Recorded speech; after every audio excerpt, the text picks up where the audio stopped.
Good evening, Belize. It's Tuesday and you're tuned in to News 5. I'm Sabrina Daly. Thanks for joining us. Here's what we're following tonight. A bold new public transportation plan is on the table, but there's a catch. No job guarantees for current drivers and conductors. Only the best will make the cut for the National Bus Company. We've got reactions from the Belize Bus Owners Association.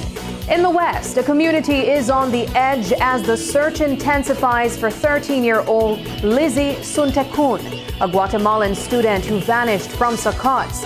Where is Lizzie? And on Ambergris Key, the seaweed is back. Sargassum is piling up once again, and San Pedranos are fighting back against the stench and the mess. We'll show you how. Those stories and more are coming up right after this short break. Don't go anywhere. News 5 starts now.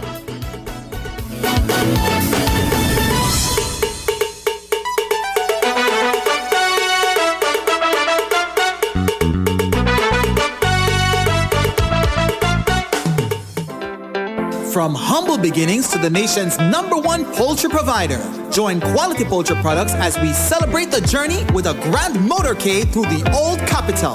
This Saturday, June 21st at 9 a.m., there will be music, giveaways, and fun for the entire family all along the route. We start at Coney Drive, Princess Margaret Drive, and across the Belcan Bridge, straight down Central American Boulevard, down Mahogany Street, then going left into Western Avenue, another left into George Price Highway by Lord Ridge, up to the Hand Monument by Twins Gas Station, then turning right into Central American Boulevard, down Cesar Ridge Road, over Yabra Bridge, East Collect Canal, then all the way down Vernon Street by Fish Market Bridge, down Vernon Street right into Youth for the Future Drive, over Bell China Bridge, and finally landing at the foot of the bridge beside Quality Poultry Products North Front Street Branch. Come out, Belize, and celebrate 50 years of quality.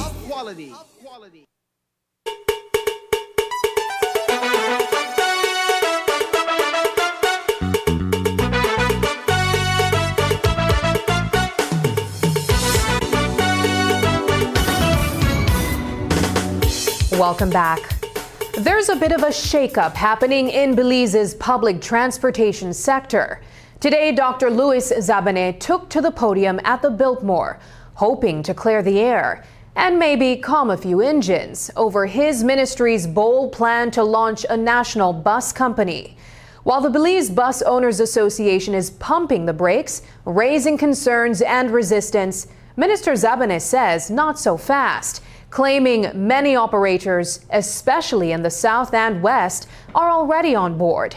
With a January 2026 launch date set in sight, the ministry is already crunching numbers and valuing assets. But there's one big piece of the puzzle still missing: the money. Financial talks are set for later this week, and in the meantime, bus owners want to see the receipts, specifically a breakdown of what's in it for them. So we asked the minister, will they share those details? Absolutely. I mean, and then again, this is what when I spoke to Mr. Shaw, I said, you know, we've discussed this 2 or 3 times already, that we cannot give them that information until we do the evaluation. We need the data, we need the information, otherwise it will be guesstimates. And then when you say the guesstimate, the half, and then when you get the information, I say, oh, see, when they give you wrong information or they try trick way and so.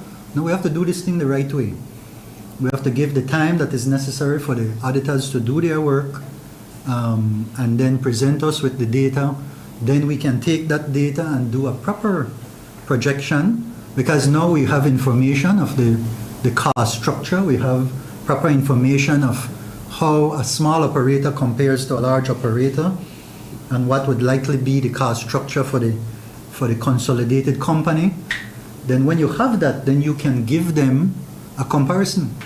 You can say, okay, this is what you're doing right now. See your monthly flows here, and this is what the national company would be doing, and see based on your shareholding, see what your flows will look like, and that way you can give them that info. But it needs a few more months of information coming in that we can rely on.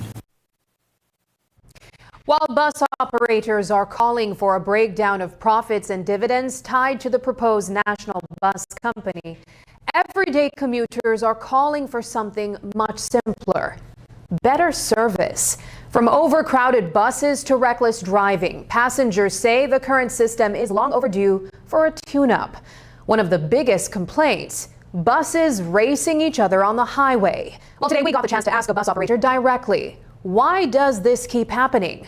Joel Armstrong, owner of Armstrong Bus Line, had just wrapped up a meeting with Minister Zabane when he stuck around to answer our questions. Here's what he had to say. One of the biggest problems that we encounter with the minister is too much permit. All right, I'll give you an example. I have a 4:30 run in the morning in just before the election. I can't believe I was not the minister. They give a run. No, this is 4:30 in the morning for Marine Drive. You know the computer is smart after COVID. You see it very smart. Then they give one man front of me 4:20, and I supposed to move 4:30. So the man driver to the terminal sit down out there and wait because no traffic man that out there. So when I come out 4:30, he go right in front of me all the way. So what am I supposed to do? Am I supposed to wait for him, or am I supposed to pass him, or what will happen? So the problem is scheduling. Just like in the evening, if you go out there, you say, up to the village bus, then the race. I don't know the reason in the race for, but then the race. My road service says I'm supposed to leave Palote at 5:20. When I reach at Palote at maybe 15 past or so, the next bus is supposed to be leaving. When I reach, he's supposed to go. But because he got 2 or 3 buses, he stay right there and wait. And when he said, my bus could run faster than your one. So the small man will never try to race, because if you race, Mr. Zabane, you run the race at broke one machine, whether $8,000-9,000, then you say, well, diesel engine, and you run race, and not everybody likes speed. Then there is that part of the commuters where bueno, bonito, barato, y rapido. Translating in English, cheap, fast, and quick. There's those We have all sorts of commuters. There are some commuters that watch your bus and say, sure, that's a snail, that's a turtle on the road. They are not looking into safety. The debate over Belize's proposed national bus company is picking up steam, and this time it's all about the bottom line. The Belize Bus Owners Association is sounding the alarm, claiming that without a fair hike, the new company won't turn a profit. But Transport Minister Louis Zabane isn't buying it. He says the goal isn't just profit, it's better service at a better price. And according to him, the real reason some operators aren't seeing the returns they expect, well, that's a whole other story.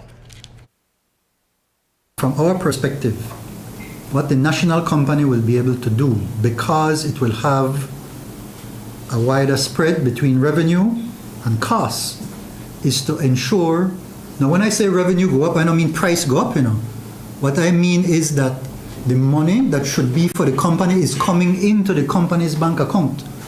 Where they come in right now, because you have a lot of people in this, especially the conductors and some drivers, where they thief the money, make it just be plain, right? And that means that your revenue could be up here, but it is so. So now you will get more of your money. So that doesn't mean that prices go up. It just means that what is due to the owners of these buses is coming to them now. But because your costs go down and you have a bigger margin, there is less pressure to increase prices, right? And if we're doing this for the purpose of the public, a public purpose, then what do we want? We want to give the best service at the lowest cost. So this is the only way that we can ensure in the longer term that you don't have pressures to increase prices for the service, which I think the press release, we've discussed this 2 or 3 times already, ignored completely from the discussions we've had before. As the conversation around Belize's proposed national bus company rolls on, we caught up with someone who's been in the driver's seat of the industry for years, Joel Armstrong of Armstrong Bus Line. He's a veteran member of the Belize Bus Owners Association, and while the group has been vocal in its opposition, Armstrong's take was a bit more measured. He told us he's still listening and learning, but if the playing field is fair for everyone, he thinks the plan could actually work. Buying into the plan, I always believe into listening so that I could learn.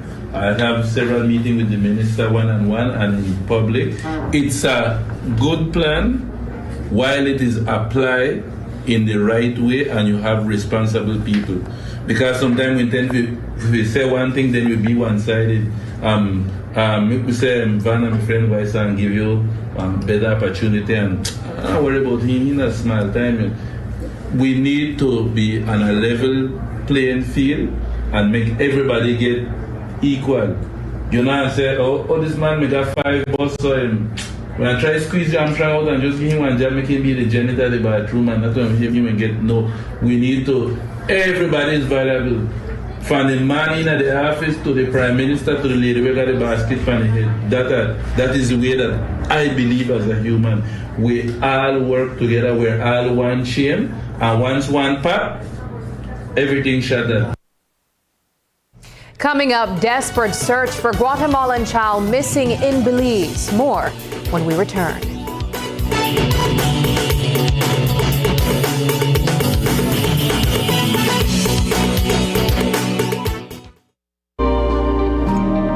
Measles is a virus that is highly infectious and spreads through the air when an infected person coughs or sneezes.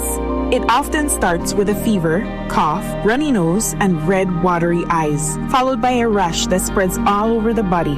Measles can cause serious complications. But here's the good news. Measles is preventable. The safest and most effective way to protect your child is through vaccination. The MMR vaccine is safe and available at your nearest health centers and clinics. Let's keep our families and communities safe. Get vaccinated. Stay protected. Brought to you by the Ministry of Health and Wellness in partnership with PAHO and UNICEF.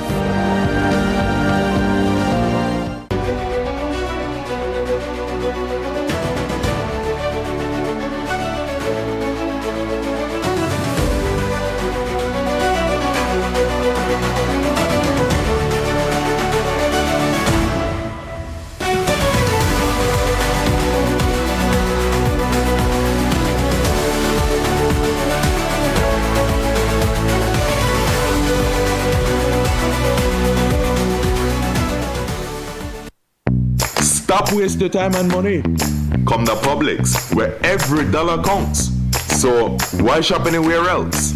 Find the freshest fruits and vegetables handpicked for your family. Need something quick and delicious? Our ready-made rotisserie chicken is hot and ready to go. And with Publix Rewards, you save big while shopping for everything you love and need.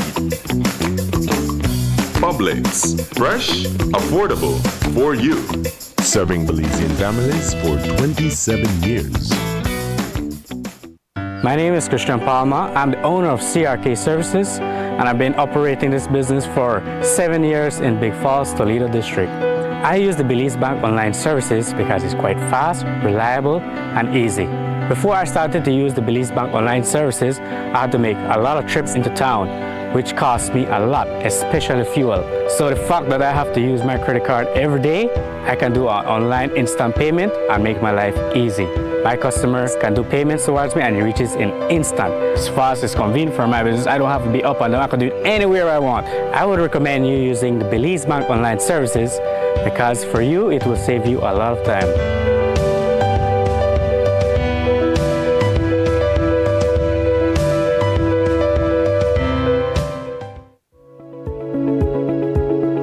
Belize Electricity Limited is pleased to announce the holding of its 2024 annual general meeting at the BEL corporate headquarters on 2.5 miles Philip Golson Highway, Belize City, Belize at 3 p.m. on Thursday, June 19th, 2025. For registration purposes, shareholders are advised to bring along a valid identification, such as a social security card. Shareholders who are unable to attend may choose, and we encourage you to exercise this right, to appoint your proxy, or you can simply appoint the company's CEO or the corporate secretary as your proxy to represent you at the AGM. Proxy forms can be submitted at the BEL corporate headquarters on 2.5 miles Philip Wilson Highway or via email at shares@bel.com.bz no later than 5 p.m. on June 17th, 2025. For more information or assistance, contact BEL's Securities Officer at 227-0954 extension 1512.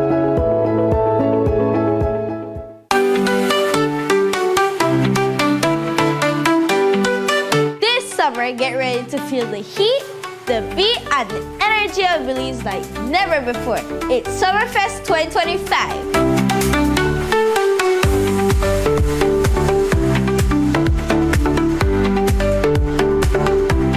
Live performances from Belize's most talented kids. Come and enjoy food that sizzles and cold drinks for the kids. Cultural displays and loads of giveaways. Join us at Memorial Park in Belize City. See you all at 6:30 a.m. on June 20th for Summerfest 2025. Where summer comes alive!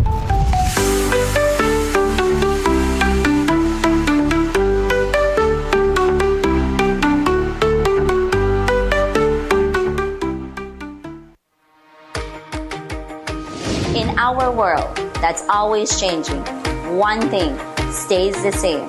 Our promise as Smart Belize to keep you connected. Connected to the moments, the people, and the future that matter most. With every new tower, our service upgrades, and every new smile, we're keeping our promise in building more than a network. We're building a future, a family as Smart Belize. From Punta Gorda to Corozal, we are here not just as a network, but as your partner in progress. We have grown significantly over the past 20 years, and we just keep growing. Thank you for placing your trust in us. We remain dedicated to providing meaningful connections that bring value in every way that matters to you. We continue to bring people together.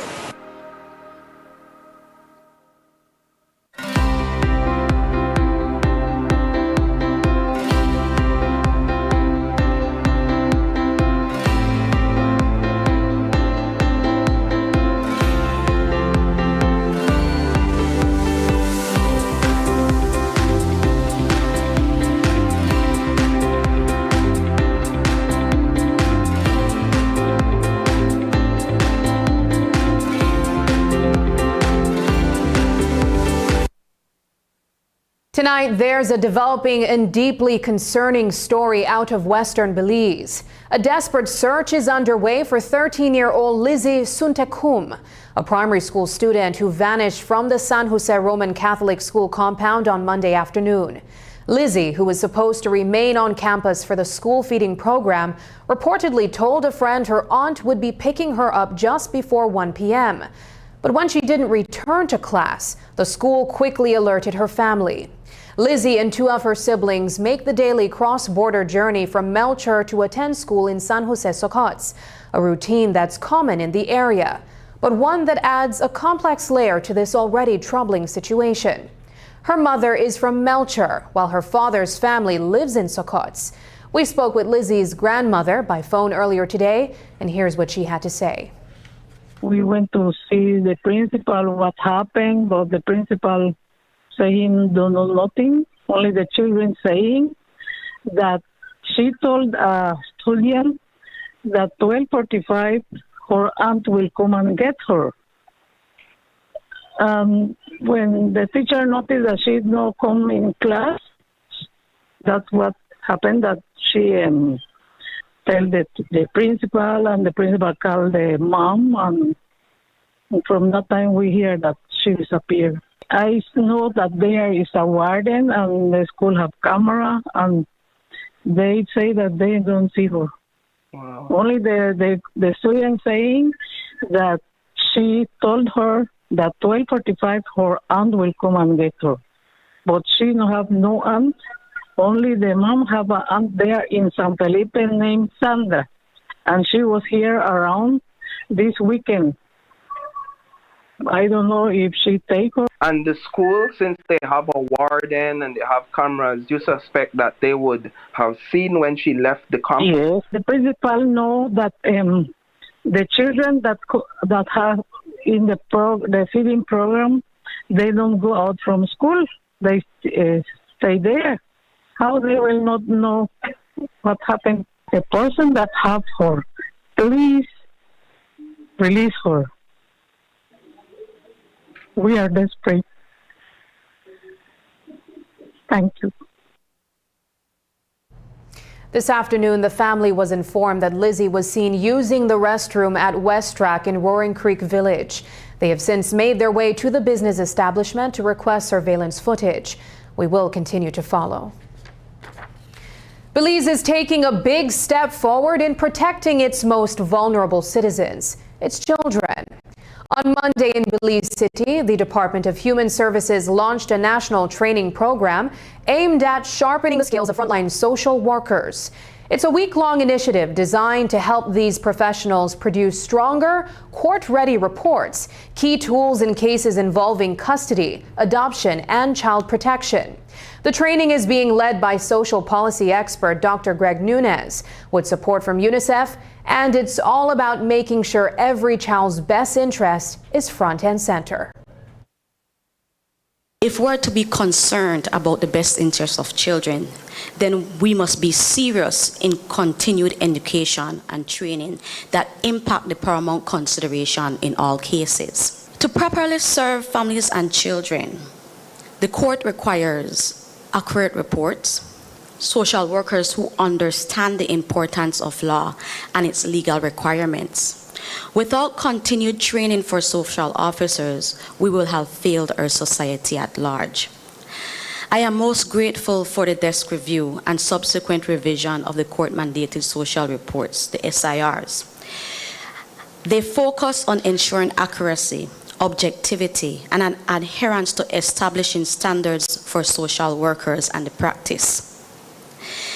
In final, if we are serious about the work we do, my recommendations are as follows. To ensure that we have enhanced training for report writers on standardized report writing and objective assessments. Continued training for social officers in capacity building. Continued training on court practices and procedures for social workers. A Belize City man is behind bars tonight after a dramatic encounter with police that ended in gunfire. 44-year-old Clive Hendricks, a construction worker from Pickstock Street, is accused of opening fire on officers at a checkpoint earlier this month. Police say they returned fire, injuring Hendricks in the hand before he fled the scene. He was later caught, treated at the KHMH, and today appeared in court, his hand still bandaged, where he was formally charged with aggravated assault with a firearm. Hendricks pleaded not guilty and was remanded to prison, with a return date set for August 12th. It's a story of connection, compassion, and community, powered by a water taxi. Caribbean Sprinter isn't just moving passengers between islands, it's helping save lives. In partnership with the Island Donor Squad, the company has been quietly supporting blood donation trips from Burgers Key and Key Caulker to Belize City. And just recently, that effort made a big difference for one beloved island resident, affectionately known as the Coconut Lady. Thanks to quick coordination with Emmanuel Pentecostal Church and two generous donors, she received the blood she needed just in time. But the mission didn't stop there. A donor drive at the church brought in 20 new blood donors and offered free health checks, with a few lucky participants winning hemoglobin tests from Burgers Hope Hospital. It's all part of a growing movement to boost voluntary blood donation across Belize. And with the next drive set for July 5th, the call is out. Give blood, give hope, and help keep this life-saving momentum going. After the break, the beauty of breadfruit and its many recipes. But first, here's the latest weather update from the Belize Met Service.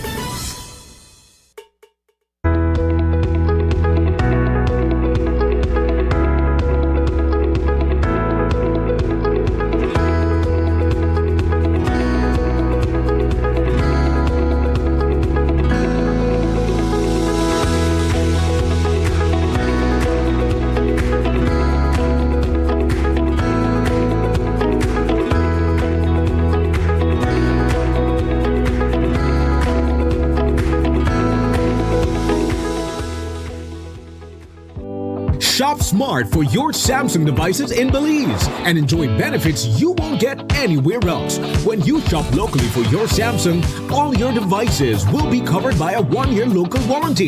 You won't get that when shopping with the other guys. When in doubt, always look for the Cellular World seal to know you're getting the real deal. Shop with confidence and enjoy your Galaxy knowing that it can be repaired locally at our Samsung Service Center by certified Samsung technicians using original parts and machinery. Even better, enjoy the best LTE experience in Belize, knowing that your Samsung devices are compatible with major local carrier networks. Get the ultimate Samsung Galaxy experience only when you shop from authorized Samsung resellers nationwide.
veracidad, imparcialidad.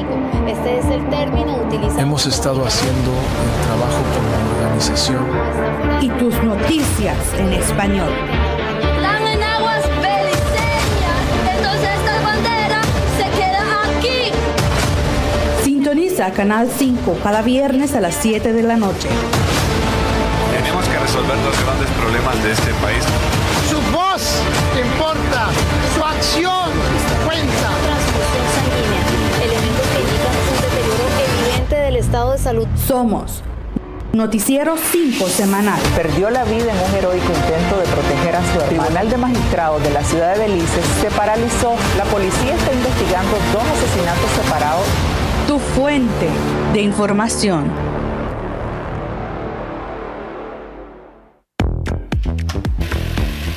Make light work lighter and quicker with Switch technology from Axie Power Tools. Axie Switch technology breaks the bondage of power cords and grants you the luxury of freedom and precision. Switch one battery across all your Axie line power tools effortlessly, allowing for quick and efficient work. Cut the cords. Choose efficiency with Axie Switch technology. Only at Benny's. Quality and savings.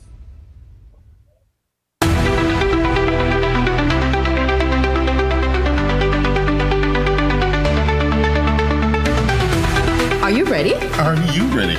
Are you ready? Are you ready? KTV The Remix Season 7 is back, and we're looking for the next superstar. If you've got the voice, you've got what it takes to own the stage, then step up and show us what you've got at the official KTV The Remix Season 7 audition. Right here at the GBM Studios on Coney Drive, the 21st and the 22nd of June, 9 a.m. to 3 p.m. Whether you're a powerhouse vocalist, a smooth crooner, or a soulful performer, your turn to shine under the lights right here to remix your future.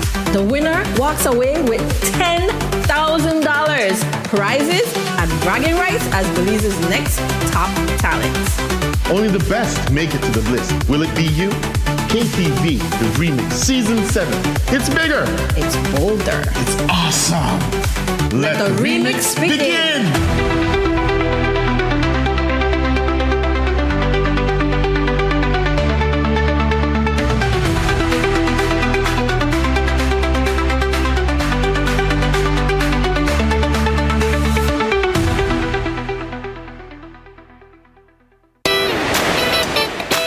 St. Catherine has changed the game. We've gone cashless with DigiWallet.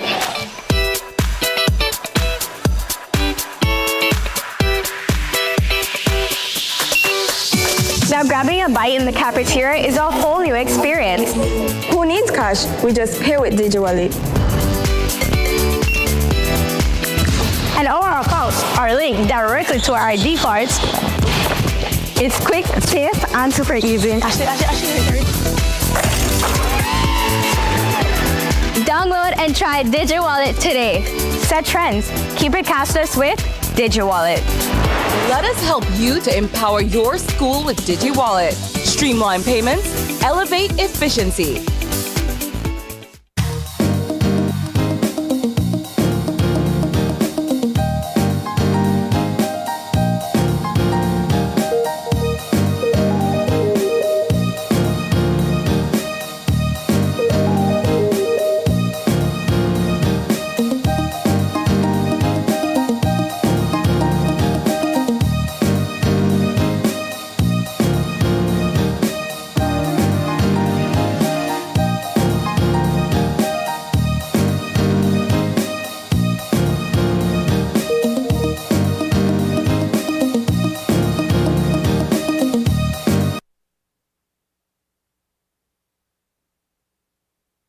Now here's something for the food lovers. No matter how you slice it, or fry it, boil it, or grill it, breadfruit is a Belizean favorite.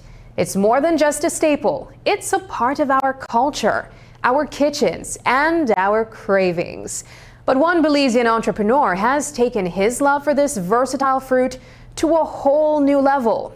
Whether you've dined at Stone Crab Restaurant or spotted his food truck rolling through Belize City, chances are you've tasted his twist on this traditional treat. In this week's edition of Culture Tuesday, we revisit his story to find out how he turned breadfruit into a booming business and what keeps him cooking.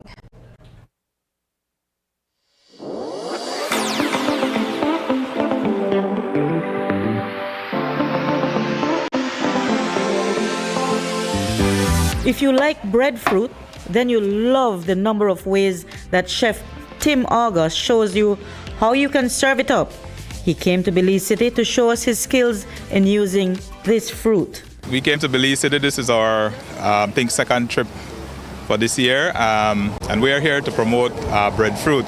The season is coming to an end, and I am going on a small little tour promoting the use of breadfruit as an alternative to potatoes and corn and things like that. So as opposed to using flour and fries today, and we're using just the breadfruit. So we have breadfruit burger, breadfruit quesadilla, breadfruit nachos, anything you think, anything you can make from flour or corn, we're making it from breadfruit. From his mobile kitchen, August whipped up several meals he had on sale that day.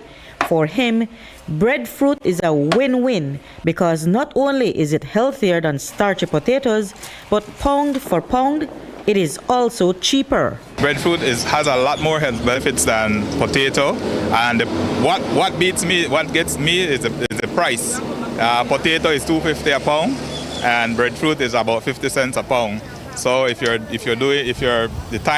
this time that everything is going up and you want to save some money and cut costs on food and stuff like that, and breadfruit is readily available in Belize, so why not? It's a traditional fruit, and it's full of vitamin and nutrients, and I want more Belizeans to start using breadfruit instead of it just falling under the trees, and then we're going to buy frozen potato fries in bags. August said that he had been exploring different methods of preparing breadfruit for several years. His repertoire is impressive. I've been using breadfruit now for about 7 years, and I've practiced breadfruit in any way. You wish it and I dish it. I've substituted the corn for nachos with breadfruit chips. In the tacos, I've used the breadfruit shells. For the quesadillas, I use the round as like a tortilla. For the burgers, I use the top and the bottom of the breadfruit, so as the bun. And so it has been amazing practicing and doing. Usually people are just used to cutting up breadfruit and frying it, but I'm taking it up a notch more. August is so serious about promoting the use of breadfruit that he has teamed up with another businessman to import breadfruit trees into Belize. I want people to start using breadfruit. We have a group in Belize, and they're importing breadfruit right now, and so if you're interested in planting breadfruit, you can get in touch with me too, or Mr. John Arana in Belmopan. He's importing breadfruit and trees, and we want to start planting breadfruit trees and making it be. I hear people talking about food security and food this and food that, but I believe that breadfruit is the way to go for food security. As long as you have breadfruit, you will not go hungry, because you can make lab, you can make porridges, anything you think. August said that by sharing his knowledge of the wonders of the breadfruit, even resorts and restaurants are latching onto his idea of the breadfruit as part of their menus. But how did August get to this level? One day, in my small restaurant, I ran out of potato fries, and I had a breadfruit that a friend had brought for me. And I said, let me cut this thing up and see if I sell it as a substitute to fries, if people will go for it. And when I sent it outside, the customer asked for another order and another order. And then I said, this looks like something that could. And so I started pushing it. And the next thing you know, it blew up. August calls himself the breadfruit king of Belize. But his experience in 2022 left him far from feeling like royalty. He had two terribly unfortunate breaks when the floods struck the Dangriga beach, where his restaurant is located. And then thieves broke in and wiped out all of his investments. To share his breadfruit dishes, he simply needs your support to get back on his feet. If you buy from me, it will help me to, get back on my feet and reopen my small business in Dangriga. So right now we are just doing, I have a restaurant in Dangriga, but right now we are just doing the mobile truck. We're right opposite the Bowen and Bowen, or I go sometime on the main street. Sometimes we go to the games, sometimes we go to different parts like Belmopan, PG. So we're all over the place with it. Depending on what you order, the food ranges from $7 to $12 per lunch plate. Dinner usually sells for a bit more. Reporting for News 5, I'm Marion Ali.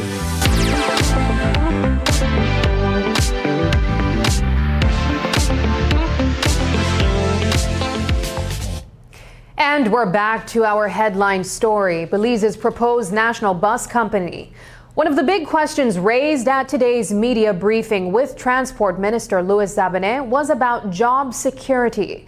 Specifically, what happens to the bus drivers and conductors already working in the industry? Well, the short answer, there are no guarantees. Minister Zabané made it clear anyone hoping to work with the new company will have to go through a screening process. Only the most qualified candidates will be hired. So for many in the industry, the road ahead might come with a few unexpected turns. We're not going to say you're all guaranteed you're going to get jobs, because that would be, in a sense, reckless, right? Because we have to have a system now in place that's a certain minimum standard for people who are employed in the national company. So if you come in and you meet those standards, you do your interviews, you have your qualifications, you're a driver, you go and demonstrate that you can drive properly, you pass certain interviews that will speak to your character. Because what are we having? We're having a very dangerous situation out there, where drivers are texting as they're driving, right? Some of them, when they park, they go hang out and drink liquor or whatever else, and then come back and operate their buses. We know these things. These things they're no secret. So we have to have certain standards of who can come in and work with this new company for the best interests in terms of safety and the comfort of our people. It's left to be asked then, why should I buy into this if I already have a job as a driver, I already have a job as a conductor, I'm already in the industry, and now you're telling me that I have to, in a sense, go through an interview process or a screening process to determine if I'll still keep my job or if I'll walk out of this unemployed. Right, so that is where government now has a responsibility to the commuters and to the country to say, all right, you want to stay out of it, fine. There are others who have decided to join. Who gets in the company at the beginning, of course, they are the shareholders, they have the benefits that they will gain. And I believe that anybody who takes that stand is because they are afraid of a certain standard, and they are the ones we don't want in the industry. And before we wrap up this story tonight, let's clear up one more question that's been circling the National Bus Company conversation. Can current bus owners choose to stay independent? The answer, according to Transport Minister Louis Zabané, is yes. They can continue operating under the existing system. But there's a catch. He made it clear that whether you're in or out of the new company, the standards will be the same. So, if you're hitting the road, you'll need to meet the same level of service and accountability expected from the national fleet. What is likely to occur, we don't know the future, but how it's shaping up right now, okay, is that the South and the West will be all on board, pretty much, okay? So for the South and the West, those will likely be the owners of National. And then there are a number in the North, fewer in the North who would be coming on board. I'm hoping that everybody comes on board, that's the plan, but we don't know. But if the North and if the South and the West, as it's shaping up, then there's no reason for those two regions to come fully on board as national company, right? The others, we're not excluding anybody from the market, because then they could take us to court, obviously. right? Because they're saying then we are favoring national over, right? We have a couple cases right now with James and Floralia and so forth because of that. So we're not excluding and taking anybody out of the market. They continue to have their permits. But now, please recognize, even for the people who are there now, we are ramping up our enforcement of the regulations and the rules right now as we speak. What will happen when the road service permit and the road service permit times comes up? Will you still renew the road service permit? It will only be renewed for anybody that's not a member of the national company. So the persons that don't agree, will their permit be permanently? No, they continue to operate. So will you will renew? Yes, it back? yes. Once they're meeting the 18 conditions. Minister Zabane says he will continue to meet with individual bus owners to respond to their questions and concerns. When we return, San Pedro fights seaweed surge with shovels and grit.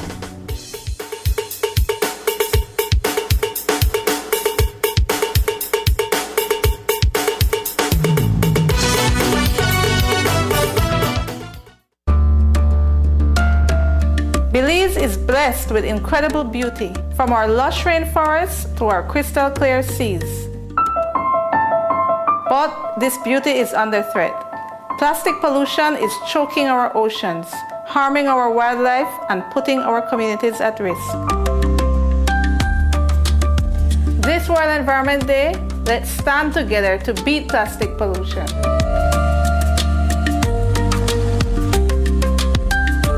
Say no to single-use plastics.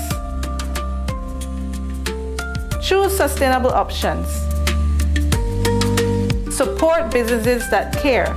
Together, we can keep Belize clean, green, and plastic-free. Let's do this for us and for the future.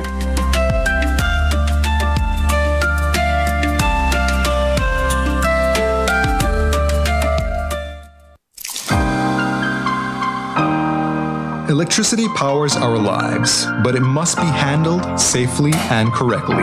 That is why it is not only important, but essential to be a licensed wireman.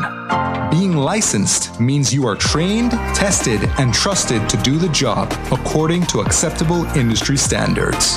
To become a licensed wireman, the first step is to take the PUC Wireman License Exam, which is the only path to becoming officially recognized to carry out electrical installation and submission of electrical design plans to the PUC. PUC's Wireman License Exam provides evidence that the applicant possesses the necessary knowledge and expertise to be licensed in a specific profession or for a specific scope of work, assures the public that the person passing the exam is qualified to practice within the scope of the license without causing electrical safety concerns to the public. All individuals who have successfully passed the exam are issued a PUC Wireman license according to their category. The PUC reminds the public, 1. Only a licensed wireman can submit your electrical design for approval. And 2. Choose a licensed wireman to ensure your electrical project is safe and up to standard.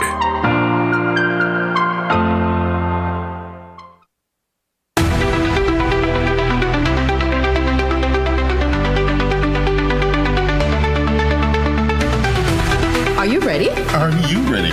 Are you ready? Are you ready? KTV The Remix Season 7 is back, and we're looking for the next superstar. If you've got the voice, you've got what it takes to own the stage, Then step up and show us what you've got at the official KTV The Remix Season 7 audition. right here at the GBM Studios on Coney Drive, the 21st and the 22nd of June, 9 a.m. to 3 p.m. Whether you're a powerhouse vocalist, a smooth crooner, or a soulful performer, your turn to shine under the lights right here to remix your future. the winner walks away with $10,000, prizes, and bragging rights as Belize's next top talent. Only the best make it to the list. Will it be you? KTV, the remix, season 7. It's bigger. It's bolder. It's awesome. Let the remix begin.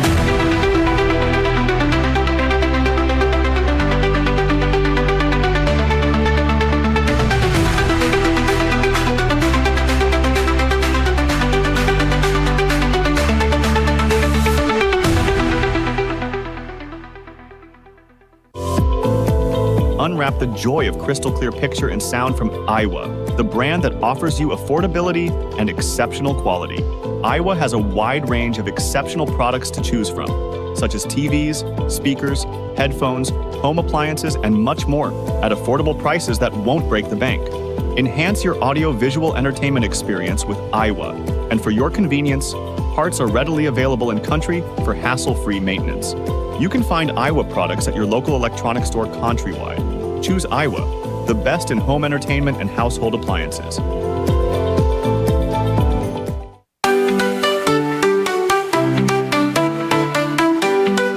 This summer, get ready to feel the heat, the beat, and the energy of Belize like never before. It's Summerfest 2025.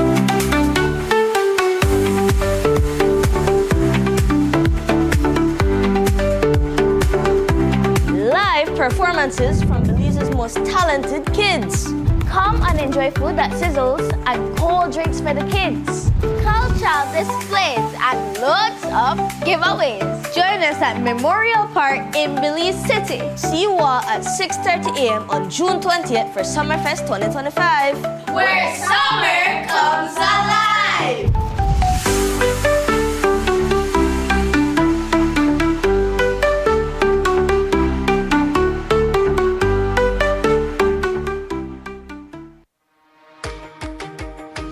In our world that's always changing, one thing stays the same. Our promise as Smart Belize to keep you connected. Connected to the moments, the people, and the future that matter most.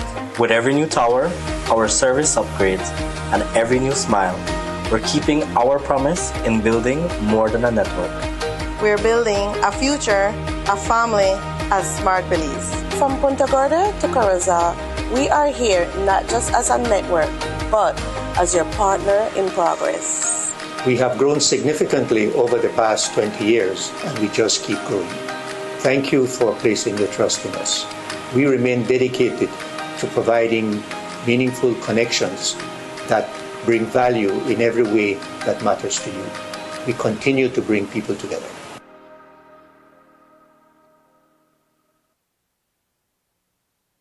Tonight, we're heading to the quiet fishing village of Copperbank in northern Belize, where tradition meets technology and paddles meet purpose.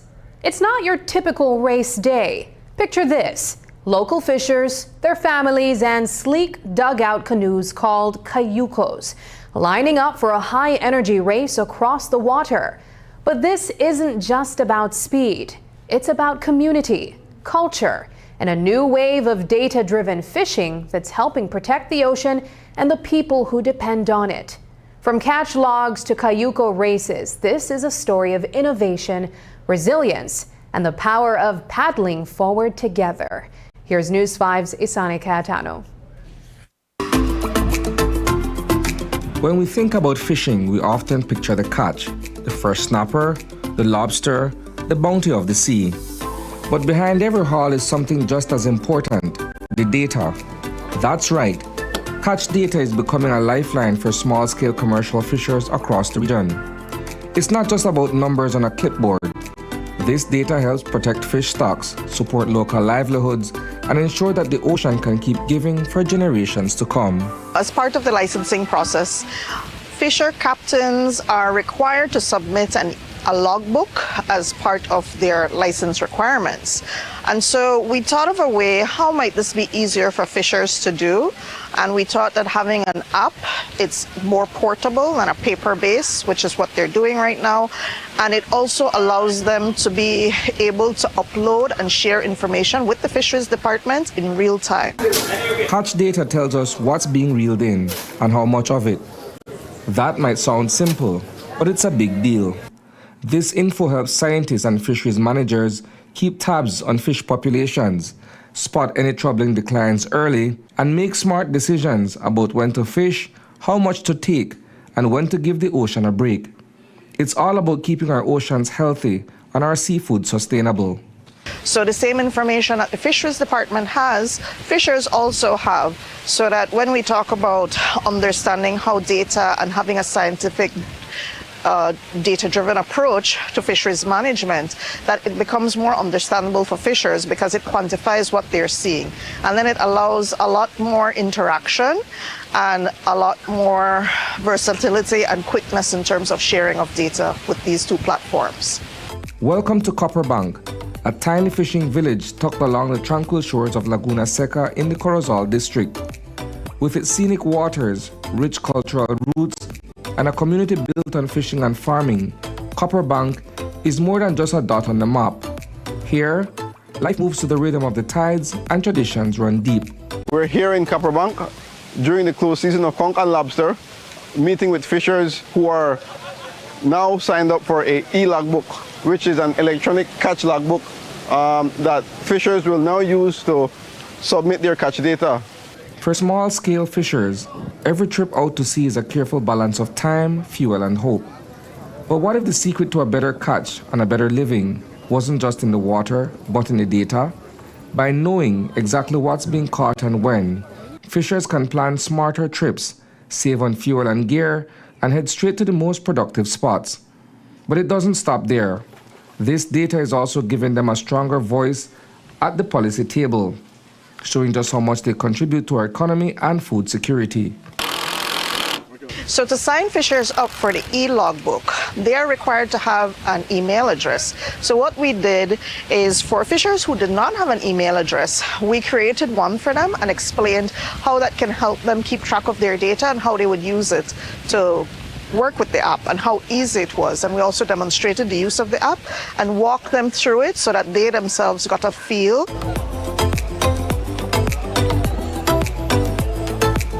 Cayuco racing is more than just a sport. It's a fast-paced paddle through history. Teams race in traditional dugout canoes, once carved by indigenous communities in Panama. Today the boats are sleeker, but the spirit remains the same. Every race honors a deep cultural legacy and the power of teamwork on the water.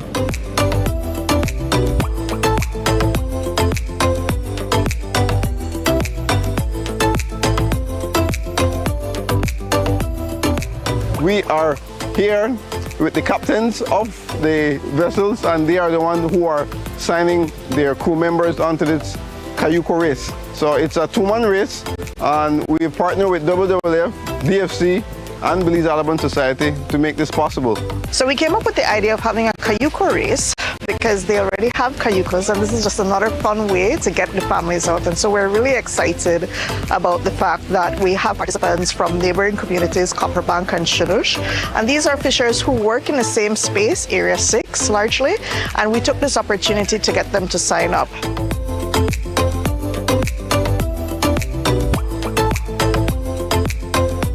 Our first place is Valdir Santoya and Giovanni Tun.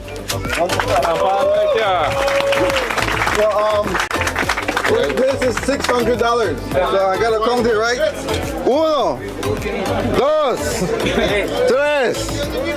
y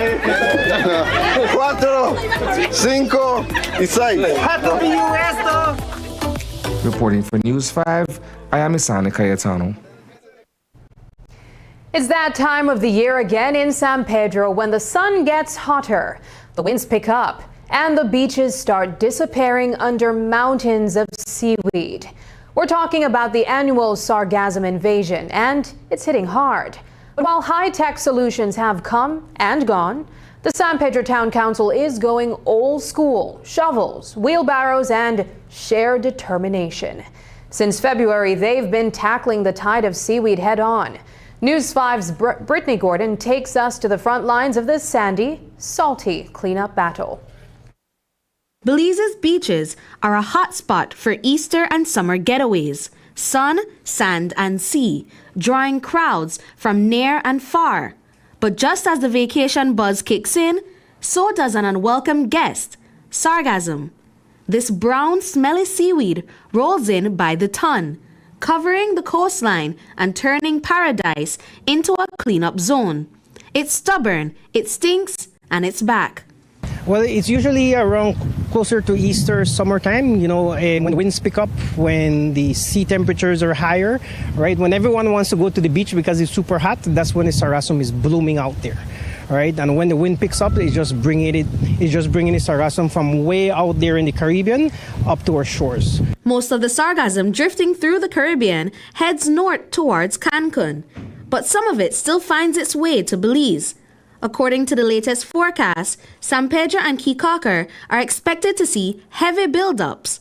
In response, the San Pedro Town Council has stepped up cleanup efforts and brought in biodiversity expert Valentine Rosado to help tackle the growing problem. As an island, we have been dealing with sargassum for, I believe we're on year 16, maybe year 17 right now. So the San Pedro Town Council is focused on Town Core, which is about a mile from the bridge all the way to the library.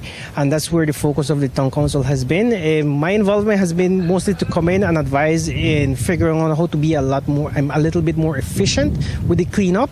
And then also to come up with some baseline information that would help us, look at lessons learned here on the island, other areas, and how to tackle the situation as much as possible, because unfortunately if we get it every year and if nothing's done about it, then we live here, we have to smell it every year, and it's not a nice thing. Many strategies have been developed over the years to counter the influx of sargassum that washes ashore annually, but many of these strategies have proven to be too costly or inefficient.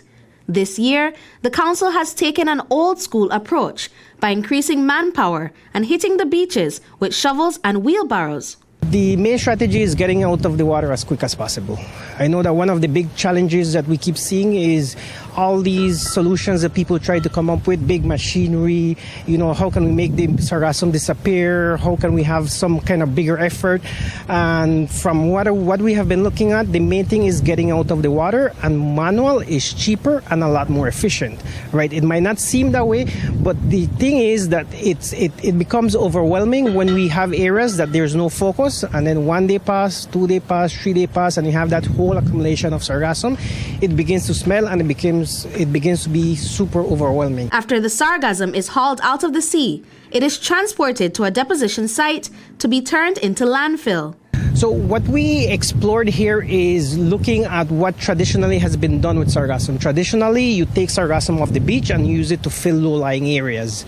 I've done a lot of research online to figure out, from a health perspective, what are the recommendations. There's concern about heavy metals coming in the sargassum. But in the absence of any other major solution, it seems like an option that is feasible. And once we use it in an area where we're not growing fruits and vegetables that we're going to eat immediately, then the concern about heavy metals seems to not be an immediate issue right now.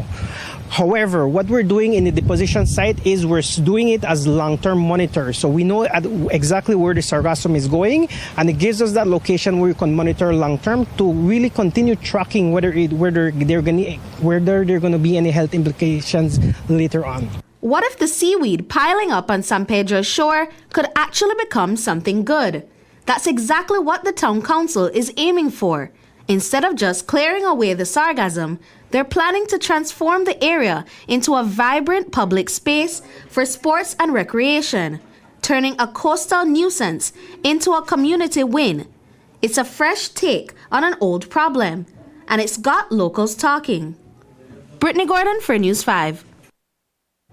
The sargassum removal efforts will continue until the end of the season. Up next, pacing the way for electric vehicles in the Caribbean.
summer, get ready to feel the heat, the beat, and the energy of Belize like never before. It's Summerfest 2025.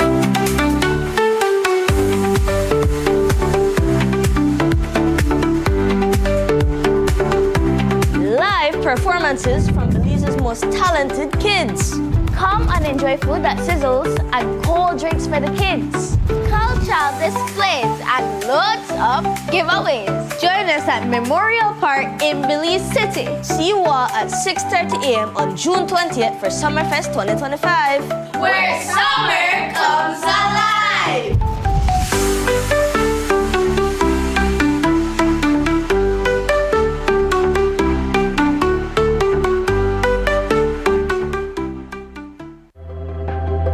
Life is full of precious moments worth cherishing, moments that shape our present and lay the foundation for our future. But amidst life's beautiful tapestry, there are uncertainties we must confront. How do we secure today while protecting tomorrow? Introducing RF&G Life Insurance, your partner in safeguarding what matters most. With a RF&G Life Insurance plan, you can ensure financial security for your loved ones, providing them with a safety net for the future. From identifying and recommending plans suitable for your unique needs to expert advice every step of the way, RF&G Life Insurance is committed to protecting your family's legacy. Choose RF&G Life Insurance for peace of mind you can rely on. RF&G Life Insurance, securing today, protecting tomorrow. Your life, your legacy.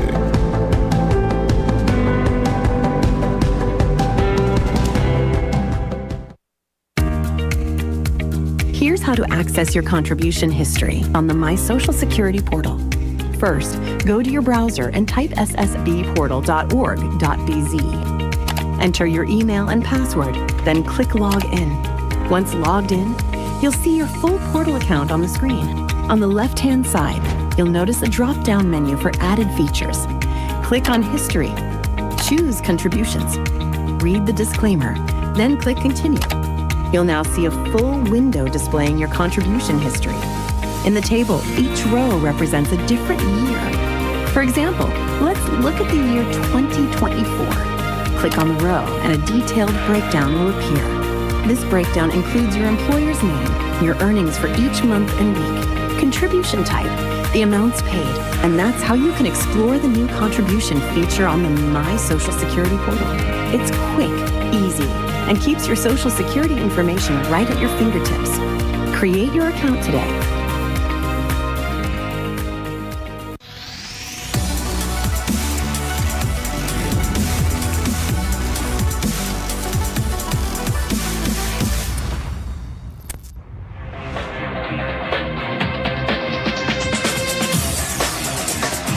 Week after week, Scald presents exciting reports and documentaries on the most varied topics of our time. Spectacular developments and innovations, lifestyle and trends of tomorrow, mobility and tourism, health news, highlights from art and culture. Each contribution grabs the viewer with extraordinary images and stories and takes him into fascinating worlds which he experiences here exclusively and up close. We're there when companies and specialists develop super satellites for a global network in space and can look behind the scenes. Scald is a window to everything that is there or is yet to come. Fly with us through time to better understand today and tomorrow. You've always wanted that. Scald, a look into the future. In our world that's always changing, one thing stays the same. Our promise as Smart Belize to keep you connected. Connected to the moments, the people, and the future that matter most. With every new tower, our service upgrades, and every new smile, we're keeping our promise in building more than a network. We're building a future, a family as Smart Belize. From Punta Gorda to Corozal, we are here not just as a network, but as your partner in progress. We have grown significantly over the past 20 years, and we just keep growing. Thank you for placing your trust in us. We remain dedicated to providing meaningful connections that bring value in every way that matters to you. We continue to bring people together.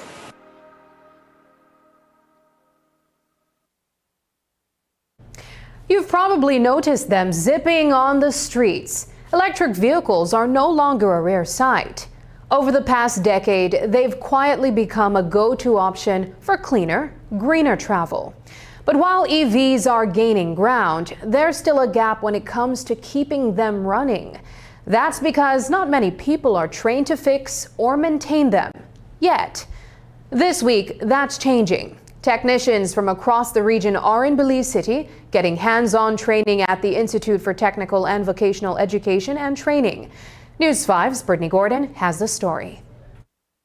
Belize is taking bold steps towards a cleaner, more modern future, and it started with a quiet hum.